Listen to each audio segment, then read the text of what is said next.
Sur son parc de 3 hectares, le bois attend patiemment pendant 2 ans avant d'être vendu. Bizarrement, le séchage se fait à l'air libre par tous les temps. Le bois vert, il faut qu'il soit justement un peu lavé par l'eau de pluie. Le fait que l'eau de pluie le mouille, l'imprègne un peu, le vent et le soleil repompent cette eau, ça accélère le processus de séchage naturel du bois.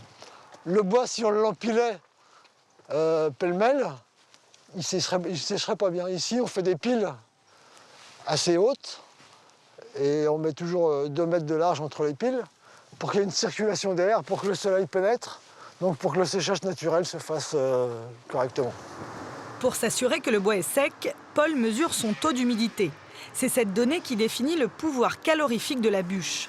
Un bois sec produit 2 fois plus de chaleur qu'un bois fraîchement coupé.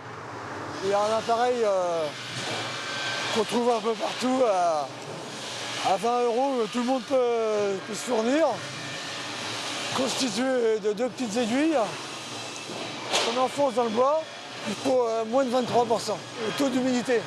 En 2 ans de séchage, le chêne, par exemple, peut passer de 50% à 20% d'humidité. La coupe du bois se fait ensuite à la demande en 25, 33 ou 50 cm de longueur. L'entreprise propose aux clients un mélange de plusieurs essences de bois dur, détail qui a son importance. Faire un mix, c'est bien parce qu'on fait de la braise rapidement avec le charme et le hêtre. Et pour la nuit, on met une grosse bûche de chêne et même le matin, il y a encore du feu dans la cheminée. Prix du ster chez Paul en ce moment, 68 € livré. Mais si vous voulez faire des économies, il a un conseil à vous donner. Au printemps et au début de l'été, on le vend un petit peu moins cher pour inciter déjà les gens à stocker plus tôt. Et nous, ça nous fait travailler toute l'année. D'autant plus que l'hiver dernier a été rigoureux. Les gens ont consommé plus de bois, les prix ont donc augmenté. Résultat, le marché noir grossit, Internet a remplacé le bouche à oreille. Chaque hiver, des milliers d'offres sont postées sur des sites de petites annonces. Nous en avons soumis quelques-unes à Roland Gérard, celle a priori alléchante et moins chère que le bois de Paul, premier élément qui le choque. Quel que c'était un bois de chauffage, cerisier, sapin, etc. 11 mois de séchage. Le cerisier est un bois de fruitier, donc acceptable. Par contre, le sapin est plutôt à proscrire parce qu'il encrasse les appareils, donc c'est pas non plus très bon. Deuxième problème, la toxicité éventuelle du bois. 1,80 m environ, 30 poutres de sapin vieilles de 60.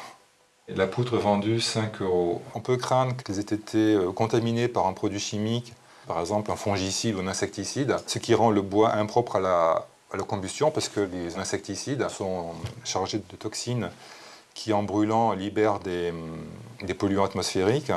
Et enfin, la qualité du stockage. Ce particulier propose un bois quasiment au même prix que les professionnels.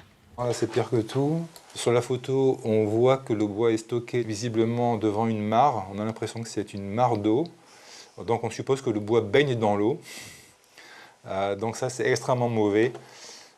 Donc si vous n'êtes pas prêt à stocker ça pendant 2 ans chez vous sous abri, n'essayez même pas. Le bois ne brûlera pas avant 1 à 2 ans. Annonce à déconseiller formellement. Les circuits commerciaux, on va dire, qui ont pignon sur rue, proposent souvent des bois un peu plus chers que les circuits officieux, mais avec une assurance d'une meilleure qualité. L'économie n'est pas forcément opportune dans tous les cas.